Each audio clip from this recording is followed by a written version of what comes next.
Hello, hooligans. So, Avatar Season 2 and Season 3 have been officially announced. Woohoo! Which means we are actually getting the entire Avatar story adapted for live action. And if it does well, potentially maybe we'll even get a Season 4. So this is super exciting and I'm really happy for everyone working on the show. Now that being said, the first season they decided to make some changes that were good, but also some that were very questionable. So I thought it would be fun today for us to predict how Season 2 will be structured. And I would argue this season is even more important to adapt correctly because first of all, it's a lot of people's favorite season. We get really important characters introduced like Toph, and technically Azula is introduced in Season 2. And personally, I think it has the best season finale of all 3 books. So the pressure is on for them to hear the criticisms from Season 1 and make sure that Season 2 is better. So the first thing we should ask is the pacing of the show. Is it going to be 8 episodes again? Personally, I think 9 episodes is the minimum for it to adapt all the stories without it being rushed. But I think if they were able to give us 10 episodes this season, that would be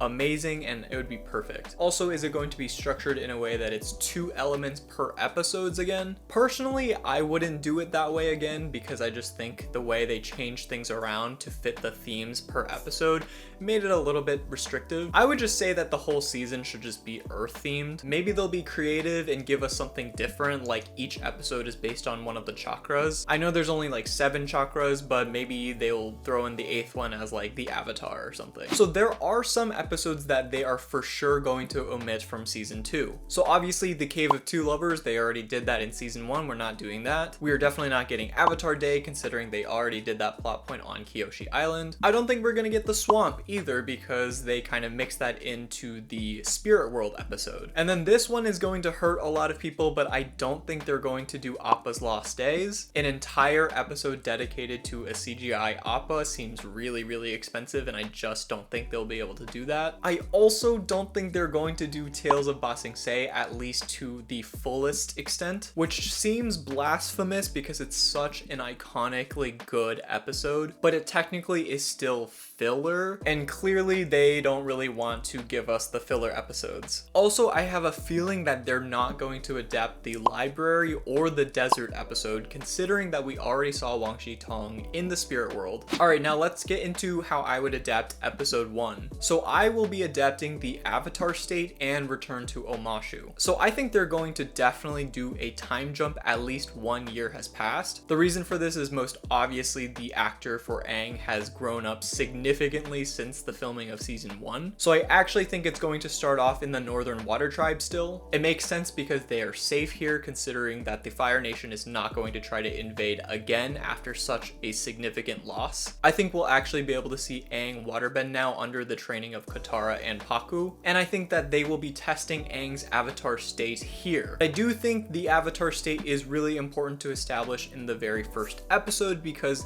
this entire season is about Aang learning about how to control the Avatar state, and it will come full circle at the very end of the season when he actually fails to go into the Avatar state since Azula strikes him down.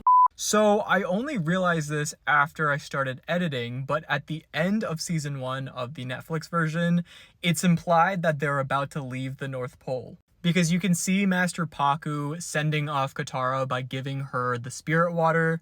And this doesn't actually happen until the very beginning of book 2 in the original, so they probably won't actually start off in the North Pole in the second season. I still stand by the fact that I think they will do some sort of time skip, maybe not an entire year, maybe a few months. Maybe they will just be hiding from the Fire Nation in the woods or something. Maybe they go back to Kyoshi Island. So they might just adapt the original version of the Avatar State episode, or they might skip it entirely, but I think that would be a huge missed opportunity. So I am a little uncertain how they will adapt the very beginning of the episode, but I definitely think they will go to Omashu regardless in the first episode. Maybe they will just go directly to Omashu. So after they have tried to test Aang on the Avatar state in the Northern Water Tribe, they will make a plan to go save Bumi from Omashu because it's established that Azula took over Omashu at the end of book 1. And here, this will be the first time that the gang runs into Azula, Mai, and Ty Lee, and then the rest of the episode is the same. Aang rescues Bumi, but then Bumi tells Aang that he needs to go find another earthbending teacher. You need to find someone who waits and listens. And thus we go to episode 2. And here I will be adapting the Blind Bandit and kind of the library. So yes, this is the episode we will be introduced to Toph, and I get a feeling they will do a lot more exploring of Toph's background, including how she learned bending from the badger moles. They will probably go more in depth about her relationship with her parents and how they kept her secret from the world. Then the gang will meet Toph at the earthbending tournament, and of course here we need to meet iconic characters like the Boulder and Shin Fu, and then the gang will go find Toph at the Beifong estate.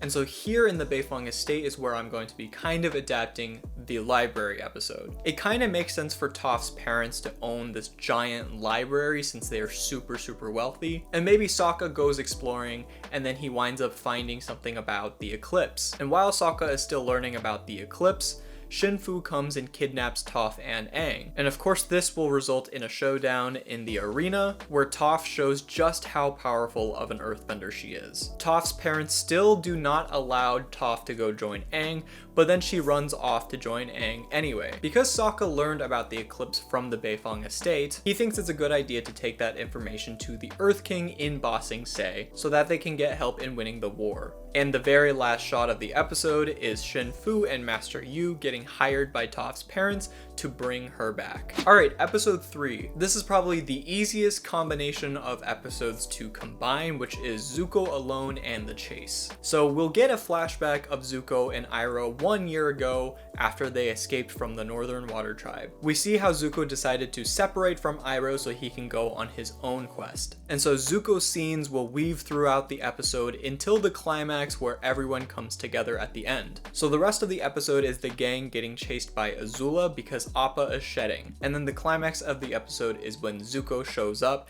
and then everyone faces Azula, but Azula strikes down Iroh and then flees. So a few really important moments of this episode that we need to have adapted include Toph getting into a fight with Katara because we need to see this kind of dynamic in their relationship.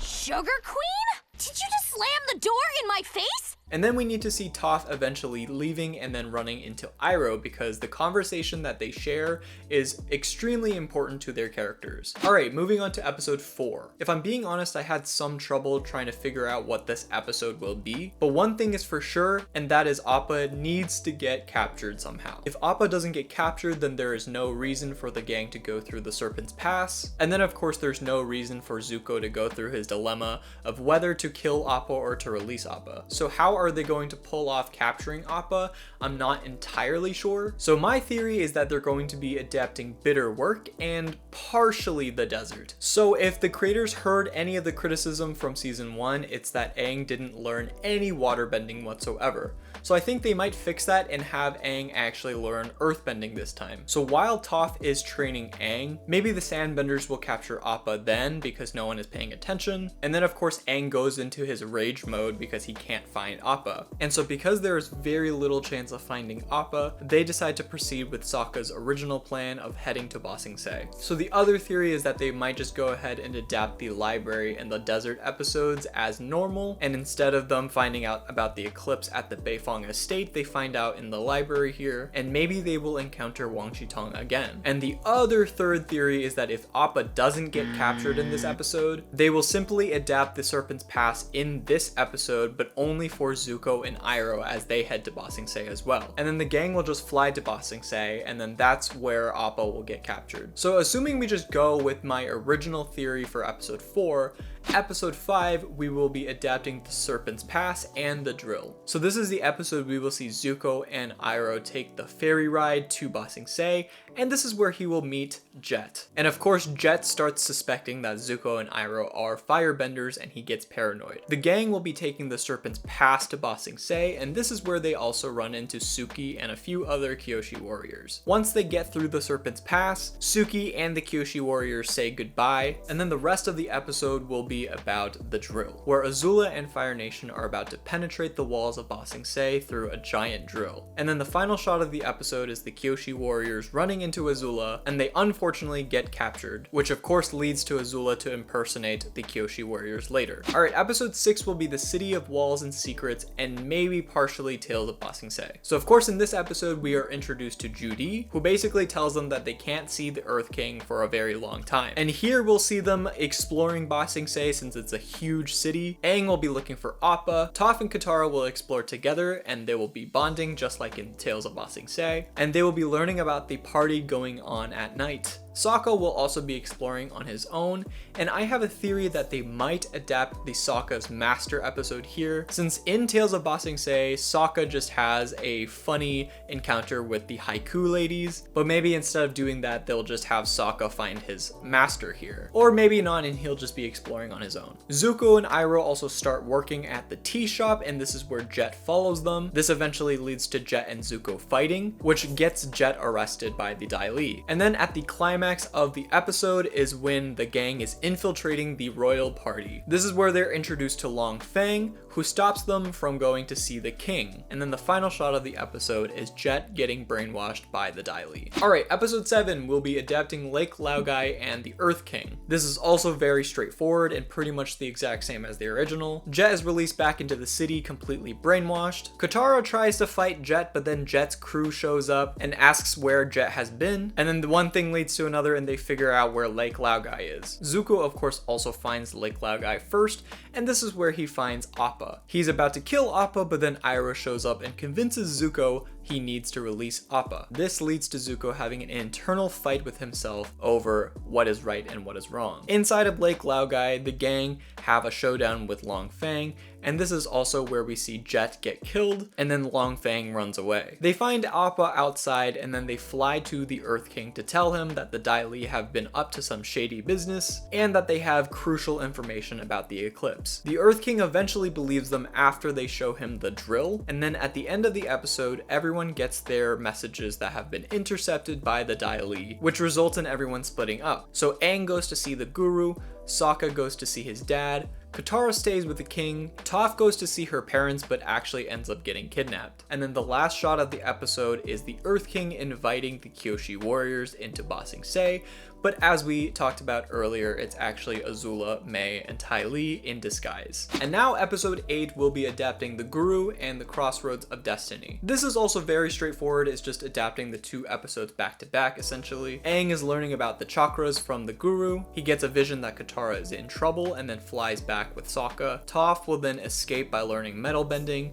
which is a super badass scene and they better get this correct. Katara is indeed in trouble because she falls for Azula's Kyoshi disguise. Zuko and Iroh also fall for Azula's trap. Iroh escapes, but then Zuko gets captured, and of course he gets thrown into the Crystal Catacombs where Katara also is. I also saw a theory that they might be potentially setting up a Zutara romance in this adaptation, considering that they're very hesitant on starting any kind of romance between Aang and Katara. And then of course throughout the episode we will see Azula meeting with Long Feng and the rest of the Dai Li, and then she figures out a way to overthrow the Earth Generals and take over Ba Sing Se from the inside. And then we have the ultimate showdown in the Crystal Catacombs, where Aang almost gets into the Avatar state, but then gets zapped by Azula. And then the very last scene of the season is Ba Sing Se getting taken over by Azula, which is very similar to the ending of season 1. So I think there's a few potential episodes that they might include in this season, considering how in season 1 they also adapted some stuff from season 2. So like I mentioned earlier, they might adapt Sokka's Master. The Deserter is also a very important episode from season 1, but I genuinely don't know how they will fit that into season 2. I think it might make more sense if they save it for season 3 when Aang is looking to learn how to firebend. Alright, so those are my overall predictions for book 2. I honestly think book 2's structure is very straightforward. The blueprint is there, so they might have an easier time adapting it this time. The only thing I'm kind of iffy about is how they're going to adapt the way Appa will get captured. Let me know how you guys think that might get adapted. And I genuinely can't wait for this to come out. Obviously, it might take 1 or 2 years, but I'm definitely curious guys how close my predictions will be. Alright, well that's it from me today. Make sure you guys also check out the other videos I made relating to Avatar the Last Airbender, and I'll see you guys in the next video. Bye!